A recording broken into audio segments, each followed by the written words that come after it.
Hello everyone. I welcome you back to this e-learning portal, and this is the second part of your chapter, The Last Lesson by Alfonso Daudet. So we have discussed about the story's theme, how and what all around Alfonso Daudet built this story. We discussed about theme also, then later on, few important expressions that have been given to all of you in the form of notes that are being mentioned in this PowerPoint presentation that I'll be sharing with you all. And the part one, while I left it for all of you to understand, to go through it once again for a better understanding of the chapter. And before we move forward, let us have a quick glimpse of what we have discussed so far. So the protagonist of the story, that's a young school-going boy, Prince. He was late for the school. The bulletin board that was placed in the square of the town held his attention. And more of, he was not prepared for participants. He did not prepare his lesson. The day was very bright, and these three reasons were sufficient enough to drag his attention rather than going to school, but to enjoy his day out. The second most important question that we have discussed already in part one was what was unusual that day in the school. So that day in the school, there was unusual activity going on. And it all has happened because of that notice on the bulletin board. So, what was the notice on the board? Why it was so unusual that day? The missing unit, the missing repetition of chapters, and the teacher was no rapping the ruler on the table, and it was all silent. Instead, it has to be a great hustle and bustle of the school.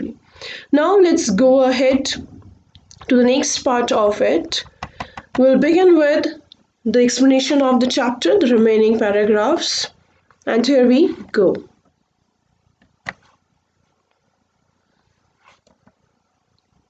So, about Alfonso Daudet, we already have discussed. We have talked a lot about the theme of the chapter, how it revolves around the pathos of the likely language crisis, and how linguistic chauvinism is one thing that can uphold anyone to one's own pride, own nationality. Now, we ended here.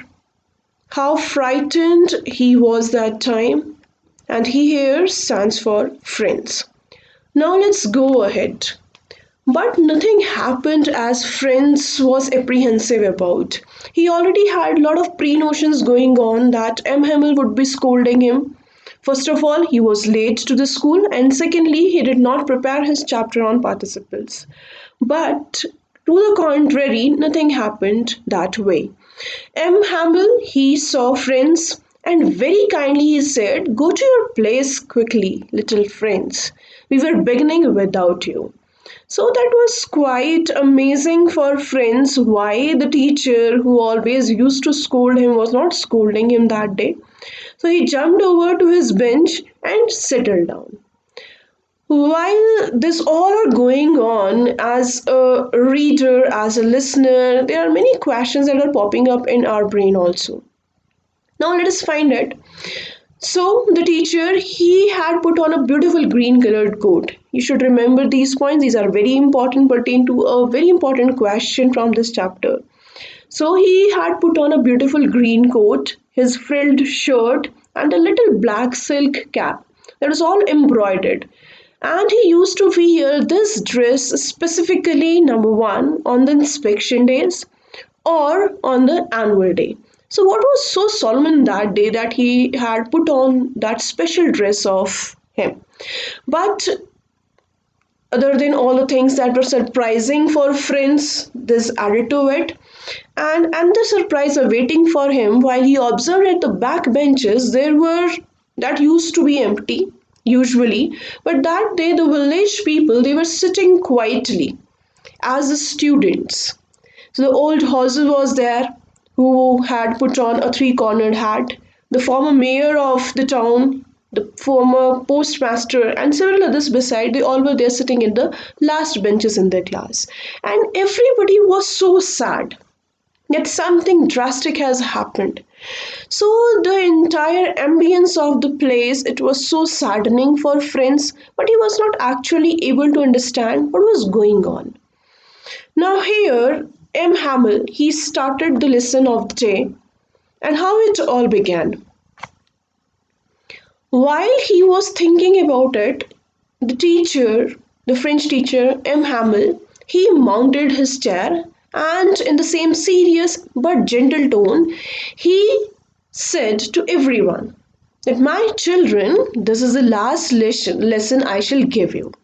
Now, it was very clear to Friends why everybody was sad, why the old mayor, the houser, the watcher, the postmaster, they were sitting at the back benches, and why the ambience of the class was pretty different that day. It was the last lesson of M. Hamill in the school, and he had been associated with the school from last 40 years. And how come this was the last lesson all of a sudden? Because you remember that order that was there on the bulletin board. So it contained an order from Berlin that that day onwards, in the schools, in all the schools of Alsace and Lorraine, they are the two provinces in France, only German has to be taught. So their mother tongue will no longer be allowed for them to speak. So they cannot converse anymore in French, and German will be taking over it. So the new master, he would come, and that is why that was the last French lesson for them. And he added to it that he wanted everybody to be very attentive. Now, hear the sentence, what a thunderclap these words were to me. Me as Friends here. Now, the child who was so unwilling to attend this school, he also realized how important French, the mother tongue, had been to them. And he never paid attention to it. This is what the irony of human life. Until we lose something, we don't have value of it. We take everything for granted, that this is my right, that's why I'm getting it. So you know the value of certain thing once you lose it.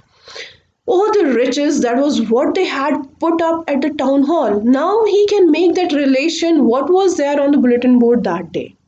So it was his French lesson, the last French lesson. And he hardly knew how to write his own mother tongue because he never paid attention to it. Because time is always sufficient, right? Oh, how sorry he was feeling for not learning his lessons here, for seeking birdsakes, going sliding on the sour, and his books that always seemed to him some petty kind of a stuff, right? A pressure on him, right? The pressure of academics, the pressure of syllabus that is so heavy to carry at times, and how it all seemed to him a shock. It was pretty shocking for everyone, but Friends, who actually, he was a free soul. He used to go out in the fields, just play around like any other child, right? And M. Hamill, it was so devastating for him. So this idea of the last lesson, it has shook him to the roots. And he had forgotten everything because it was so nostalgic for everyone. It was the last lesson that day, and how they have never paid attention to any yet. Right? So you realize the value of something while you are just getting, it is just leaving you apart. So it's not the thing only that was leaving apart, it has left them, it have tore them apart, in fact. So it was such an emotional haul for everyone over there. We go ahead with this paragraph quickly.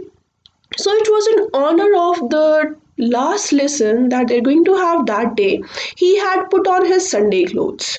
Now, Friends was able to make relation between everything. Why the old men were sitting at the back, why M. Hamill, he was putting on his fancy dress that he used to wear on the day of inspection, and why the unison of the chapters that were being repeated every day, it was all missing. That hustle bustle was missing. What was there on the board, why people were crowded around the bulletin board, now it was all very clear to him. And they all were feeling very sorry. Why so? Because they never took the school and learning their own language so seriously. But while it is like the last day of learning it, they were realizing the importance of it. And those old people who were sitting at the back benches, they were not there to learn the French that day. They were not there to learn the language that day. Rather, they were thanking the Master M. Hamel for his 40 years of faithful service and of showing the respect for the country that was theirs no more. That's going to be no more after that day. So it is their way to show the respect. And while he was thinking about all this, friend was thinking about all this, he heard his name called. So that means it was his turn to recite. So he was again shocked by the reality, coming back to it. What would I not have given to be able to say that dreadful rule for the participle all through, very loud and clear, and without one mistake? But I got mixed up on the first word and stood there, holding onto my desk, my heart beating and not daring to look up. So finally, though he did not prepare well for it, and in the beginning he mumbled a little, but later on, very loudly and clearly, without any mistake, he completed it. And he was just stood hold of it that how come he was able to do it. And he did not dare to look up.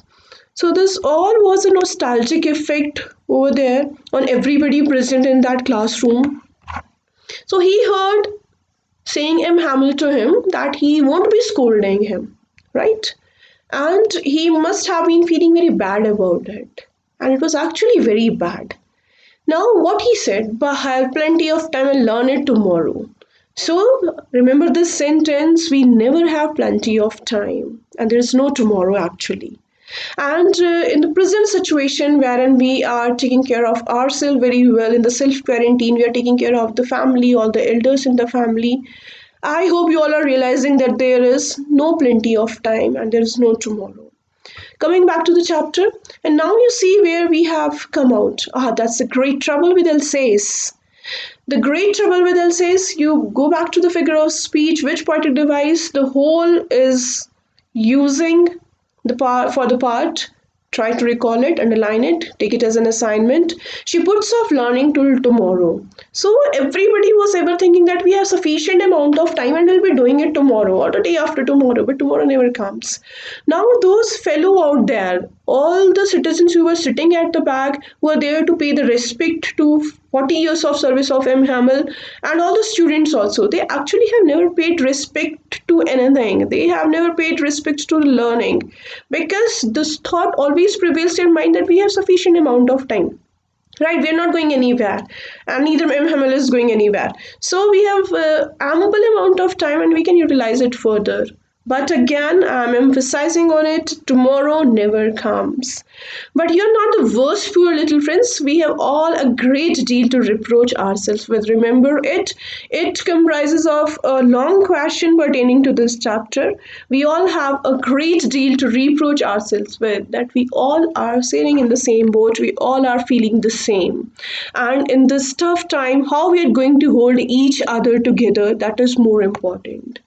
And you also have thrown light here that even the parents, they were not anxious enough because they also have the same kind of mindset for learning that there is ample time, and how harmful it's going to be whether the child is taking out certain time from the school and helping them in the farm or at the mills or doing some petty issues at home, and also for creating a little more money, for earning that more money. But money cannot buy everything. And I have been to blame also. Who is I here? I is M. Hamill. So he also have at time and again asked the students to skip the learning and to go with on fishing with him or just take an holiday or just assign some one or the other work over there. So he said that I also have to be blamed. Why so? Because I also took it for granted that we have sufficient time and they can learn it any other day.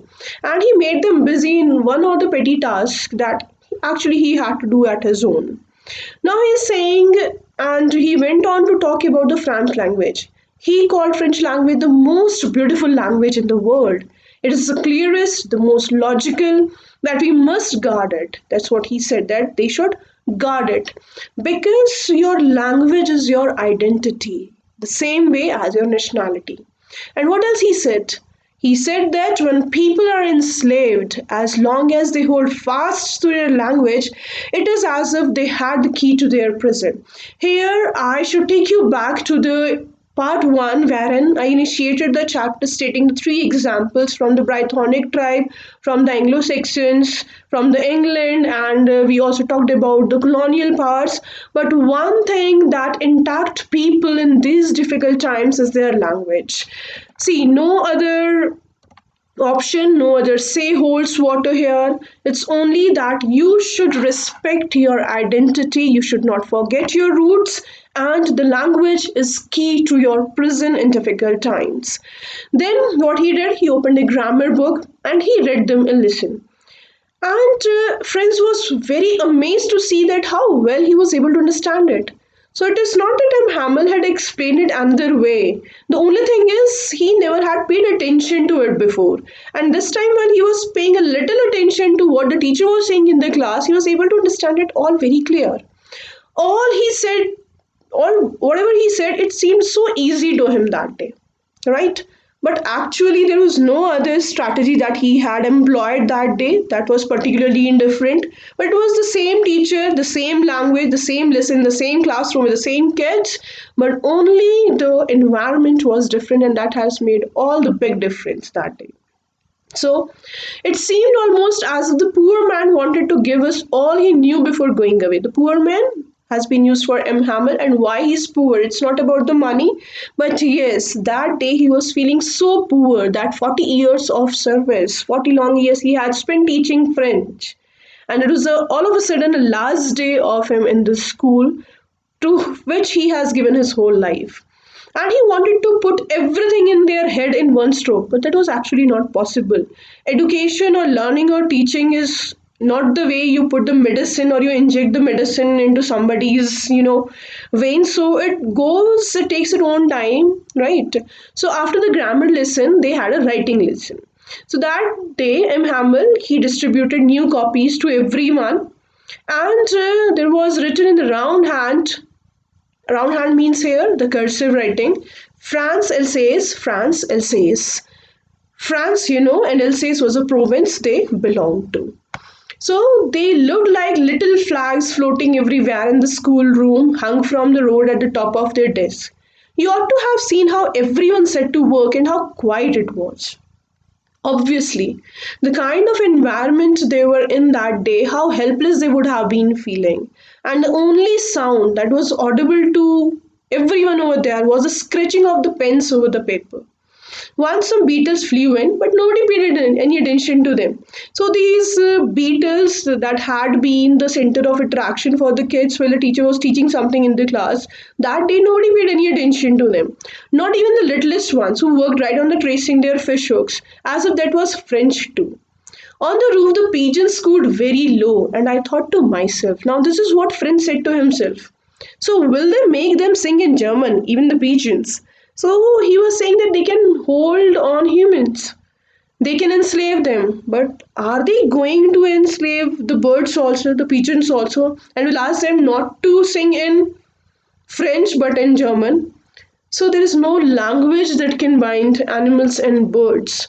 And human species who thinks themselves to be superior, how actually at times downcasted they are, how actually helpless they are at times. This is a very rapt example of it. So whenever Franz looked up from his writing, he saw M. Hamel. He was sitting motionless in his chair.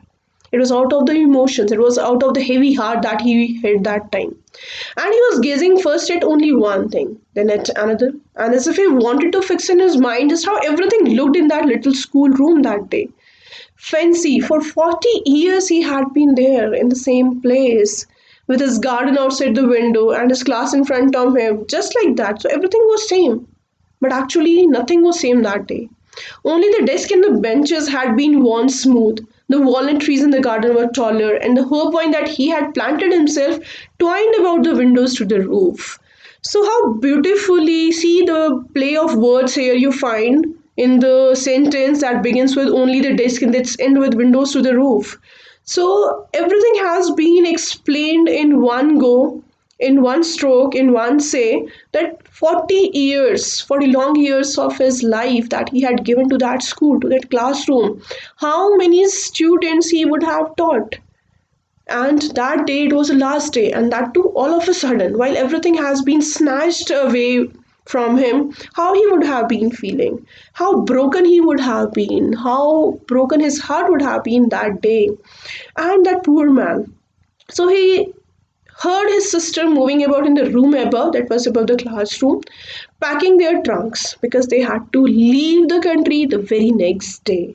So you can think of the drastic condition of the teacher who had given 40 years of his service, right? And he had made life of many students, and today how helpless he was. But he had that courage to hear every lesson to the very last. After the writing, they had a lesson in history, and then the babies chanted their ba bee boo boo boo whatsoever the sound that has been mentioned there. So down there at the back of the room, old Hauser had put on his spectacles and holding his primer in both hands spelled the letters with them, and you could see that he too was crying. So all the old people who had their emotion attached with the school, and they were visiting it and finding it's the last day, and they were there to pay their respect to M. Hamill. So he is his voice trembling over there, and he choked. He was not able to speak, and it was so funny to hear him that we all wanted to laugh and cry. So see, that is the child's thinking over here. Ah, how well I remember it, that last lesson. All at once, the church clock struck 12, then the Angelus. So, Angelus is the noon prayer that held in the mass prayer that held in the church. So, that is what called Angelus. At the same moment, the trumpets of the Prussians returning from drill. So, you remember the same drill that friends he witnessed while he was coming to school sounded under our windows. M. Hamill stood up, very pale. So the old man had turned yellow and is sitting in his chair. I never saw him look so tall. My friend, said he, but something choked him. He could not go on. So he wanted to say something that last day of the class, but he was just unable to. Out of all the emotions, his heart was quite heavy and he was unable to make it at the end. Then he turned to the blackboard. He took a piece of chalk, and with all the courage that he had, in the large fonts he wrote Viva la France on the board. That means long live France. Then he stopped and leaned his head against the wall, and without a word he made a gesture to us with his hand. School is dismissed, you may go. So how beautifully the chapter has been explained to us, how beautifully all the characters that have that relation with the ground reality, and how the war it impacts, in how many ways it impacts people, right? So how beautifully it has been weaved together by Alfonso Daudet. That's all about the chapter. And here in the few slides, after important points, I have mentioned already in the part 1 that glossary has been mentioned for you. All the underlined words that you have found over there, the meaning of it is given in the slides. I hope you will make your notes well. Now we quickly discuss the important points of the chapter. This story, The Last Lesson by Alphonse Daudet, it is in about the year 1870 when the Prussian forces under Bismarck attacked and captured France. Now remember this word Bismarck and have your homework done on it. I have assigned you 2 works already, so do remember it. So what the Prussian forces, they took over France, and according to the new order, only German would be taught in the schools. So Alsace and Lorraine were the 2 districts under Prussian forces while the story has been written about. And the new rulers discontinued the teaching of French in schools. That's why the teachers, they had to leave the same day. The French teachers, they were asked to leave because there is no more place for them in their own country. M. Hamill, who had taught for 40 years the same school, same classroom, he had his last lesson that day and he had conducted it with utmost sincerity. So his heart has been broken, it has been shattered to pieces, but there was no choice left for him. The story depicts the pathos of the entire situation and it has been weaved so beautifully over here. French, he reached late to school and he was worried. Meanwhile, he was moving to the school. He was already late, but he was worried because he had not prepared his lesson on participles. Second thing, the day was very bright and he was rather interested to stay out, to go in the field under the sun and spend his time, but he had to go to school, he had to rush. So he observed the moment he entered the school the unusual activity going on that day. The school was pretty silent. There was no rapping of teacher's ruler, no lessons were repeated in unison, no opening and closing of the desk was there. So the last lesson, it was too emotional a lesson for everyone. In fact, the old villagers, they also attended that last lesson, sitting at the last benches in the class, and they were there to thank Am Hamel for his 40 years of service. At the end of the story, everybody had understood what's the importance of language. And at last, the shattered heart, M. Hamel, he dismissed the class with a gesture and he wrote Viva la France on the board. That means long live France. So here onwards, the glossary begins for you. All these words that have been given in these slides, I have mentioned the slides number over here. So slide 5 and 6 meanings of the difficult words that has been mentioned in the chapter over there and are underlined also is given there. So once you go back for the revision purpose, these words would be of great help to you. I hope the chapter is clear to you. We are going to revise it once again. You'll come back to school all hale and healthy. Thank you so much, everyone. I wish you a happy learning. You can post your questions in the comment section and stay tuned for the next chapter. Thank you, everyone, and take a very good care of yourself.